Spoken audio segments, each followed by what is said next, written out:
சிறைச்சாலையில் நேற்று மதியம் கைதிகளுக்கு இடையே வெடித்த மோதல் இன்று காலை பெரும் வன்முறையாக உருவெடுத்ததில் சிறைச்சாலை அதிகாரிகள் உட்பட மொத்தம் 15 பேர் உயிரிழந்துள்ளதாக போலீசார் உறுதிப்படுத்தியுள்ளனர். நேற்று நள்ளிரவில் கட்டுப்பாட்டிற்குள் கொண்டுவரப்பட்ட சூழல் இன்று காலை மீண்டும் செயற்குலைந்து கைதிகளின் திட்டமிட்ட தாக்குதலால் பெரும் பதற்றத்தை உருவாக்கியுள்ளது. இந்த வன்முறை சம்பவங்களில் 50க்கும் மேற்பட்டோர் காயமடைந்து நீர்கொழும்பு வைத்தியசாலையில் அவசர சிகிச்சை பிரிவில் அனுமதிக்கப்பட்டுள்ளனர். உயிரிழந்தவர்கள் மற்றும் காயமடைந்தவர்களில் பலரது உடல்களில் துப்பாக்கி காயங்கள் காணப்படுவதாக வைத்தியசாலை வட்டாரங்கள் தெரிவிக்கின்றன. நேற்று மதியம் 1 மணியளவில் போதைப்பொருள் கடத்தல் தொடர்பான தகவல் ஒன்றை சிறைவாசி ஒருவர் காட்டிக் கொடுத்ததாக கூறப்படும் முருகல் நிலையே இந்த தொடர் வன்முறைக்கு முதற்கட்ட காரணமாக அமைந்துள்ளது. விளக்கமறியல் கைதிகளுக்கும் தண்டனை விதிக்கப்பட்ட கைதிகளுக்கும் இடையே ஏற்பட்ட இந்த மோதல் சுமார் 1800 கைதிகள் உள்ள சிறைச்சாலையில் பெரும் கொந்தளிப்பை ஏற்படுத்தியது. நேற்றைய மோதலில் 2 உயிரிழப்புகளும் 34 காயங்களும் பதிவாகியிருந்த நிலையில் இன்று காலை மீண்டும் வெடித்த வன்முறையை தொடர்ந்து நிலைமையை கட்டுக்குள் கொண்டுவர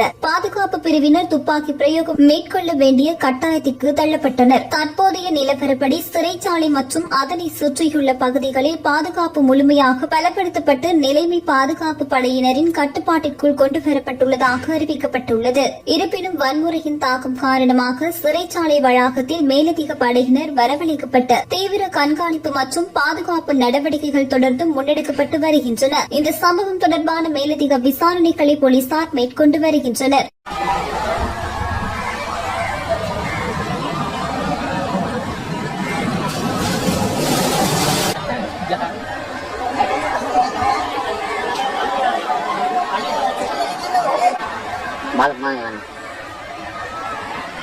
aneh nangis.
Takut.